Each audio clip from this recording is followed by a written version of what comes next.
बच्चू कडू यांच्या सातबारा कोरा पदयात्रेचा आजचा 7वा दिवस। कर्जमाफीसाठी बच्चू कडू यांच्यासह शेतकऱ्यांच्या डोळ्याला काळ्या पट्ट्या, हातात विळा आणि रुमन घेऊन आंबोड्याच्या दिशेने रवाना। सरकारने डोळ्यावर पट्टी बांधून ठेवली आहे। त्यांचे डोळे उघडण्यासाठी आम्ही प्रतिकात्मक आंदोलन करत आहोत। बच्चू कडू यांची प्रतिक्रिया। बच्चू कडू यांच्यासह कार्यकर्त्यांनी डोळ्याला बांधल्या पट्ट्या। डोळ्याला पट्ट्या बांधून बच्चू कडूंची पदयात्रा सुरू।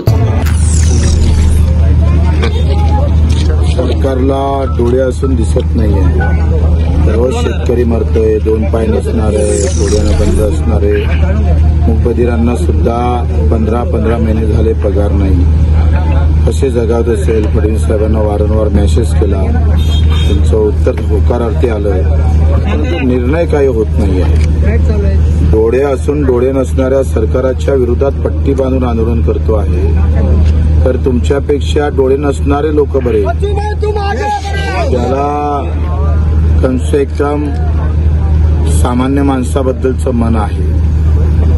आणि मग त्यांचा निषेध म्हणून आपण अपंगाचं प्रतिनिधित्व म्हणून रोज आमचा शेतकरी मरत असताना तुम्हाला दृष्टी कधी येणार आहे? कधी पाहणार आहे त्यांच्याकडे?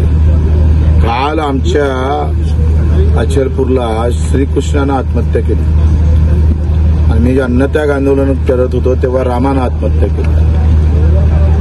तुमच्या राज्यामध्ये श्रीकृष्णही सुरक्षित नाही, रामही सुरक्षित नाही झालं। रामाचं मंदिर बांधता आलं, पण श्रीकृष्ण आणि रामाची आत्महत्या तुम्हाला थांबवता आली नाही।